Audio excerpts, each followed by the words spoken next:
Welcome to एग्जामपीडिया। आज है 6 जुलाई 2020 और 6 जुलाई 2020 से करंट अफेयर्स के जितने भी इम्पोर्टेंट क्वेश्चन हैं उन्हें हम इस वीडियो में डिस्कस करेंगे। तो चलिए शुरू करते हैं। पहला क्वेश्चन, दुनिया का तीसरा सबसे बड़ा क्रिकेट स्टेडियम किस शहर में बनने जा रहा है? तो इसका सही आंसर है बी, जयपुर में। तो अभी राजस्थान की राजधानी जयपुर में दुनिया का तीसरा सबसे बड़ा क्रिकेट स्टेडियम बनने जा रहा है। इसका नाम होगा RCA क्रिकेट स्टेडियम। इसे 100 एकड़ जमीन में बनाया जाएगा, जिसकी लमसम लागत 350 करोड़ रुपए की होगी। इस स्टेडियम में लगभग 75,000 दर्शकों की क्षमता होगी। एक अंतर्राष्ट्रीय स्तर का मेन प्लेग्राउंड होगा। दो प्रैक्टिस ग्राउंड्स भी होंगे, जिसमें रणजी ट्रॉफी के मैचेस भी खेले जाएंगे। एक वर्ल्ड क्लास क्रिकेट एकेडमी भी होगी, क्लब हाउसेस भी होंगे और लगभग 4,000 गाड़ियों की पार्किंग की जगह भी बनाई जाएगी। इसे 2 चरणों में बनाया जाएगा, जिसमें लगभग 24 महीने का समय लगेगा। ये दुनिया का तीसरा सबसे बड़ा क्रिकेट स्टेडियम बनेगा। दुनिया का सबसे बड़ा क्रिकेट स्टेडियम है अहमदाबाद का मोटेरा क्रिकेट स्टेडियम, जिसमें 1.1 लाख दर्शकों की क्षमता है। और दूसरे स्थान पर है ऑस्ट्रेलिया का मेलबर्न क्रिकेट स्टेडियम, जिसमें 1.02 लाख दर्शकों की क्षमता है। और तीसरा अभी जयपुर में बनने जा रहा है RCA क्रिकेट स्टेडियम, जिसमें लगभग 75,000 दर्शकों की क्षमता होगी। राजस्थान क्रिकेट एसोसिएशन के प्रेसिडेंट हैं वैभव गहलोत। तो आप इनका भी नाम जरूर याद रखिएगा। अब हम आगे बढ़ते हैं। हाल ही में जारी global e waste monitor 2020 report के अनुसार भारत कौन सा देश ई कचरे का सबसे बड़ा योगकर्ता बन गया है? तो इसका सही आंसर है सी, चाइना। तो अभी global e waste monitor 2020 report के अनुसार China 10.1 million ton e waste के साथ दुनिया का सबसे बड़ा योगदानकर्ता यानी कंट्रीब्यूटर बन गया है। इस रिपोर्ट को यूनाइटेड नेशंस ने जारी किया है और इसमें बताया है कि दुनिया में 2019 में record 53.6 million ton e waste को फेंका गया है। ई वेस्ट का मतलब है इलेक्ट्रॉनिक वेस्ट। जैसे कि अगर कोई आपका इलेक्ट्रॉनिक सामान खराब हो जाता है तो उसी सामान को हम ई वेस्ट कहते हैं। और इसी रिपोर्ट के अनुसार सबसे ज़्यादा ई वेस्ट चाइना से आता है, 10.1 मिलियन टन्स। दूसरे नंबर पर है USA 6.9 मिलियन टन्स के साथ। और तीसरे पर है भारत 3.2 मिलियन टन्स ई वेस्ट के साथ। और अगर हम टॉप 3 देशों की ही बात करें तो इन्हीं से आता है 38% का टोटल ई वेस्ट। और इस पूरे ई वेस्ट में से हम 17.4% को ही रिसाइकल कर पाते हैं, बाकी सब वेस्ट चला जाता है। अब यहाँ पर ई वेस्ट की बात हो रही है तो भारत का पहला ई वेस्ट प्लांट को मध्य प्रदेश की राजधानी भोपाल में बनाया गया है। तो आप इस पॉइंट को भी ज़रूर याद रखिएगा। और गाइज, अगर ये वीडियो आपको अच्छा लग रहा है और आपके आने वाले एग्ज़ाम के लिए हेल्पफुल है तो इसे लाइक और अपने फ्रेंड्स के साथ शेयर ज़रूर कर दीजिएगा। और अगर आप इस वीडियो को पहली बार देख रहे हैं तो आने वाले वीडियोस के नोटिफिकेशन के लिए आप इस चैनल को सब्सक्राइब ज़रूर कर दीजिएगा और पास में आए हुए आइकन को भी ज़रूर प्रेस करिएगा, तभी आपको आने वाली वीडियोस के नोटिफिकेशंस मिला करेंगे। अब हम आगे बढ़ते हैं। हाल ही में नासा ने किस नाम से संक्रमण से बचने के लिए 3D प्रिंटेड नेकलेस बनाया है? तो इसका सही आंसर है सी, पल्स। तो अभी नासा ने फेस संक्रमण से बचने के लिए एक 3D प्रिंटेड नेकलेस बनाया है। ये एक पहनने योग्य डब्ड पल्स है जो उपयोगकर्ताओं को उनके चेहरे को छूने के बारे में सचेत करने के लिए है। अब अगर आप अपने फेस को अपने हाथों से छूने से पहले ही ये नेकलेस वाइब्रेट होने लगता है, जिससे पहनने वाले को ये याद दिलाया जा सके कि अपने हाथों को फेस के पास नहीं ले जाना है, क्योंकि कहीं आपके हाथों में वायरस लग गया हो जिससे आपको संक्रमण होने का खतरा हो जाए, तो ये पल्स नेकलेस पूर्ण रूप से फेस से संक्रमण होने से बचाता है। अब दूसरे ऑप्शंस भी देखते हैं तो ए जीवन, ये एक लो कॉस्ट वेंटिलेटर है जिसे भारतीय रेलवे ने बनाया है। बी प्राण वायु, ये भी एक लो कॉस्ट पोर्टेबल वेंटिलेटर है जिसे आईआईटी रुड़की ने विकसित किया है। अब क्वेश्चन में बात नासा की हुई है, तो नासा की फुल फॉर्म है नेशनल एरोनॉटिकल स्पेस एडमिनिस्ट्रेशन। इसकी स्थापना 1958 में हुई थी जब डीआरडीओ की हुई थी। इसका हेडक्वार्टर है वॉशिंगटन डीसी, यूनाइटेड स्टेट्स में है। इसके प्रेसिडेंट हैं जिम ब्रिस्टीन। और अभी नासा ने अपने हेडक्वार्टर का नाम बदलकर मैरी डब्ल्यू जैक्सन के नाम पर रखने की घोषणा भी की है, तो आप इस पॉइंट को भी जरूर याद रखिएगा। अब हम आगे बढ़ते हैं। हाल ही में किसने वर्चुअल रेस अक्रॉस अमेरिका 2020 के पहले संस्करण में पोडियम स्थान हासिल करने वाले पहले भारतीय कौन हैं? तो इनका नाम है सी भरत पन्नू। तो अभी सेवारत भारतीय सेना अधिकारी लेफ्टिनेंट कर्नल भरत पन्नू ने 28 जून को वर्चुअल रेस अक्रॉस अमेरिका 2020 के पहले संस्करण में पोडियम स्थान हासिल करके इतिहास रच दिया है और ये इसी के साथ पोडियम स्थान जीतने वाले पहले भारतीय बन गए हैं। इन्होंने 12 दिनों में 4086 किलोमीटर दूरी तय करके तीसरे स्थान पर हैं दुनिया में। ये रेस अक्रॉस अमेरिका जिसमें 12 दिनों में 5000 किलोमीटर तय करना होता है, जिसे इस बार वर्चुअल रूप से कराया गया है। मतलब जो भी पार्टिसिपेंट हैं उन्हें उनके ही देश में एक कमरे में साइकिल चलाना है मौसम की कंडीशन के साथ में। इसीलिए इस साल इस रेस का नाम वर्चुअल रखा गया है।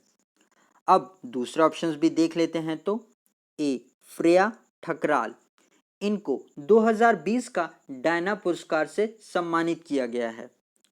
बी कृतिका पांडे, इनको एशिया रीजन का कॉमनवेल्थ शॉर्ट स्टोरी प्राइज दिया गया है। तो आप इनके भी नाम जरूर याद रखिएगा। अब हम आगे बढ़ते हैं। हाल ही में किस भारतीय खिलाड़ी ने जर्मनी में PSD bank Nord open tennis tournament जीता है? तो इनका नाम है सी सुमित नागल ने। तो अभी भारतीय टेनिस प्लेयर सुमित नागल ने जर्मनी में PSD bank Nord open tennis tournament जीत लिया है। अब दूसरा ऑप्शन भी देख लेते हैं तो ए पीवी सिंधु, ये अभी वर्ल्ड बैडमिंटन फेडरेशन में गोल्ड मेडल जीतने वाली पहली भारतीय बन गई हैं। सी नितिन मेनन, ये अभी आईसीसी के एलीट पैनल में शामिल होने वाले तीसरे भारतीय और यंगेस्ट एम्पायर बन गए हैं। तो इन तीनों के नाम आप जरूर याद रखिएगा, ये बहुत इंपॉर्टेंट नाम है। अब हम आगे बढ़ते हैं। हाल ही में किस राज्य में बलराम योजना शुरू की गई है? तो इसका सही आंसर है सी उड़ीसा में।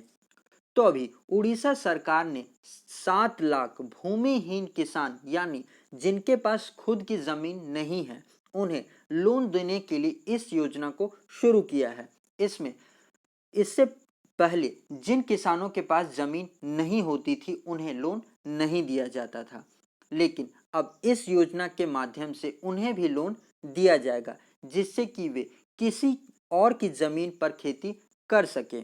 अब उड़ीसा से जुड़े कुछ और करंट अफेयर्स के पॉइंट जान लेते हैं। तो अभी मो प्रतिभा पहल, मो जीवन पहल को उड़ीसा में ही शुरू किया गया है और इसके अलावा अभी कोविड-19 से मरने वाले पत्रकारों के लिए के परिवारजन को 15 लाख रुपए देने की घोषणा भी उड़ीसा में ही की गई है। और अभी मधु एप्लीकेशन को भी यहीं पर लॉन्च किया गया है। इसके अलावा वंदे उत्कल जननी को उड़ीसा का स्टेट सॉन्ग का दर्जा दे दिया गया है। यहाँ पर उड़ीसा की बात हो रही है तो ये रहा उड़ीसा का मैप। इसकी कैपिटल है भुवनेश्वर, जिसको हम स्पोर्ट्स कैपिटल ऑफ इंडिया भी कहते हैं। और भारतीय रेलवे ने अपना पहला वेस्ट टू एनर्जी प्लांट भी भुवनेश्वर में ही खोला है। मुख्यमंत्री हैं नवीन पटनायक।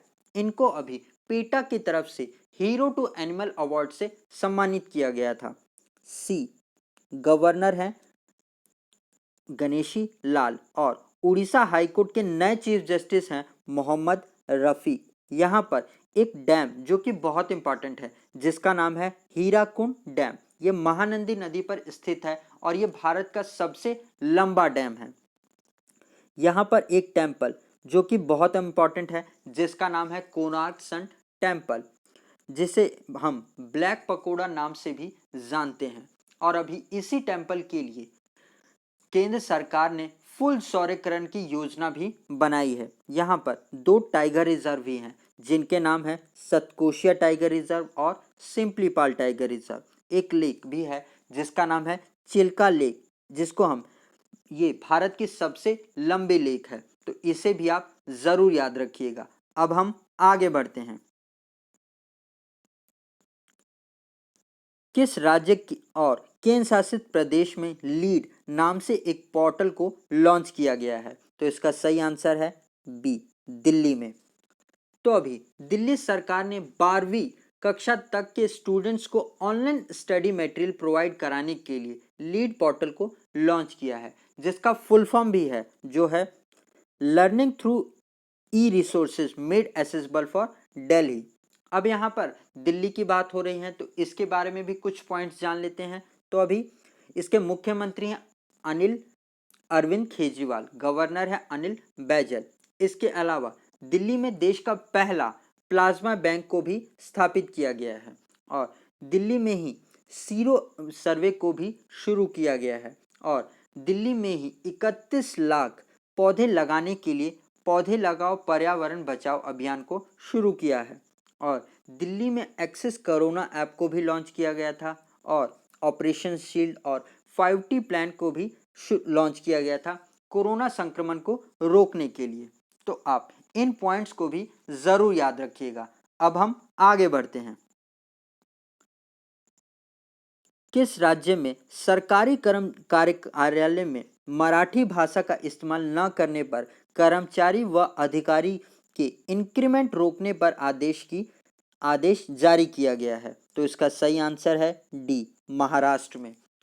तो अभी महाराष्ट्र सरकार ने राज्य के सरकारी कार्यालय में मराठी भाषा का इस्तेमाल न करने वाले कर्मचारी व अधिकारी के इंक्रीमेंट को रोकने के लिए आदेश दिए हैं और ये भाषा पर प्रतिबंध लगाने वाला महाराष्ट्र पहला राज्य बन गया है। इस नोटिस को मुख्यमंत्री उद्धव ठाकरे के मंत्रालय से ही जारी किया गया है। अब यहाँ पर महाराष्ट्र की बात हो रही है तो इससे जुड़े कुछ और पॉइंट्स भी जान लेते हैं। तो महाराष्ट्र सरकार मुफ्त स्वास्थ्य बीमा प्रदान करने वाला पहला राज्य बन गया है और अभी ई संजीवनी ऑनलाइन ओपीडी सेवा को भी महाराष्ट्र में ही शुरू किया गया है और अभी मुंबई में ही आई फ्लोज नाम से बाढ़ चेतावनी एप्लीकेशन को भी लॉन्च किया गया था। अब यहाँ पर महाराष्ट्र की बात हो रही है तो ये रहा महाराष्ट्र का मैप।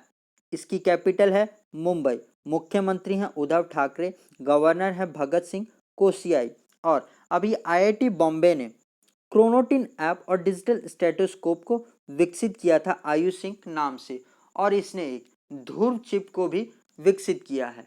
तो आप इस पॉइंट को भी जरूर याद रखिएगा। अब हम आगे बढ़ते हैं।